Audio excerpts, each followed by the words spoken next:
I never used to think about am I an introvert or am I an extrovert till I was maybe 14. All of my friends had gone to different sections. I literally was in a class I knew nobody in. You just know you can't be alone. If you are alone, you think there is some problem with you.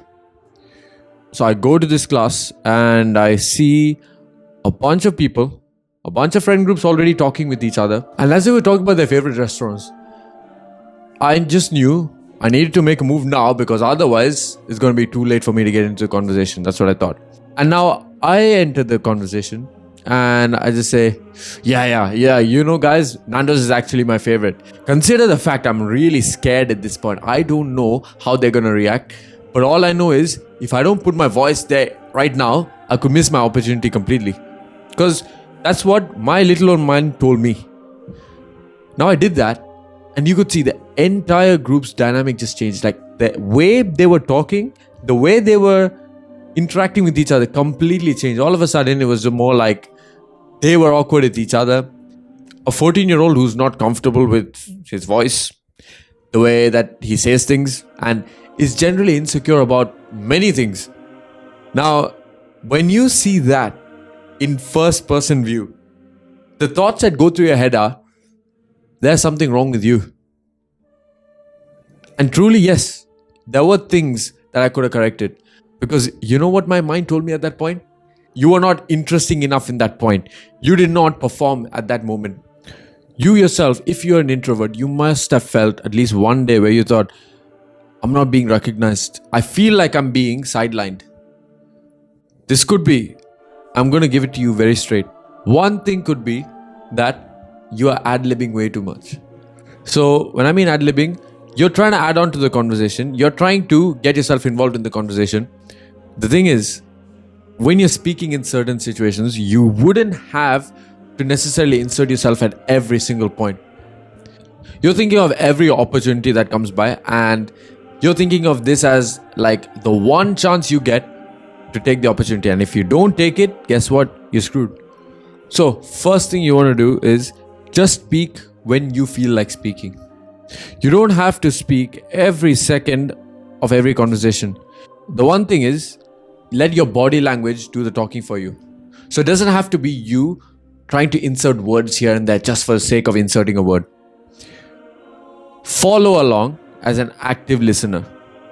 If somebody's talking to you about their day, you do not have to one-up them. Me and you are talking to each other and I'm telling you about my day. I'm telling you about, I had breakfast with my family. I went out with my friends. And then you suddenly interject and say me, oh my God, that's so cool that you went out with your friends. Is that adding to the conversation? In fact, the only thing that comments like this is going to make me think is that you're probably sucking up or that you have nothing interesting to say, that you're a nuisance. So what you're better off doing in that point is just actively listening. So just listen. As the other person is saying something to you, just maybe nod along, or just make some subtle sounds that show that you're listening. It doesn't have to be anything extravagant because if you're an introvert, obviously the one thing that we do not want to do is go out of our way to speak. So fast forward maybe another 4 years more. Now this is the first week of university. New community, new environment, something I'd never been exposed to before. People I have never interacted with before. People I never knew. All you know is there are a bunch of people who have come to the same place and you're expecting, nobody knows each other. So you know what? I might have an in.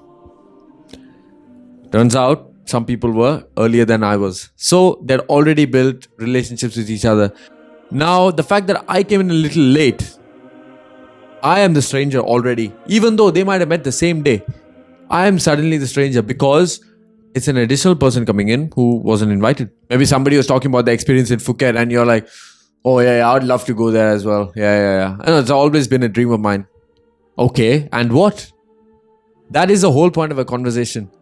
You know when I said I had a problem communicating with other people? You know what I thought my problem was? I really thought that my problem with communication was my accent. When I come to think of it, when I really thought about it a year ago, so I understood it was never my accent. It was the way that I spoke in my accent.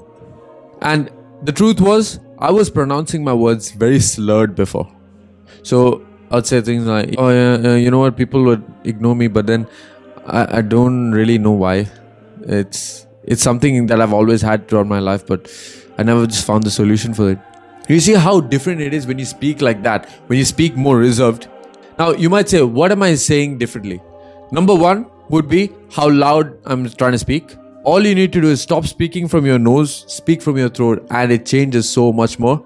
And second thing is, when you start pronouncing words, try to literally pronounce them. So when I say pronounce them, use your lips and make them move around when you speak. Now, it seems very weird, but if you're really going to speak, right, you want to make your mouth muscles move, because that is when the other person not only understands or hears what you're saying, but when we understand a language, three things are involved. Number one is what we hear. Number two is what our body language speaks with. And the third thing is our mouth movements, lip movements. So if your lip movements are like, if they move like this, then they're probably not going to even understand. See, I can speak with the same volume, but you probably don't understand it as clear because it's just blurred. But if I speak with more mouth movements, with more lip movements, then you can also relate with what I'm saying. So if you ever thought that your accent was a problem, if you thought, oh, it's because of where I am from, that's why people don't listen to me. No, it's not. When you speak to a person, are you really trying to speak to the other person? Are you trying to get your thoughts across, your ideas across? Or is it that you are jittery, you are thinking, well, I don't have practice speaking with other people, so I'm more focused at what I'm doing, at my own flaws. Or when you have a message in mind, instead of delivering that, instead of really speaking with belief on the message itself, you are maybe too focused on yourself. You're thinking, what am I saying? How do I look when I'm saying something? And that insecurity takes over. And when insecurity takes over, it takes away from the message. So now two things have happened. Number one, you seem nervous. And second thing is, the message that you were trying to relay hasn't gone across. So if you guys found this one useful, then go ahead and check out the video on the right. So smash subscribe, slap a like on, and always remember, never stop dreaming. See you all.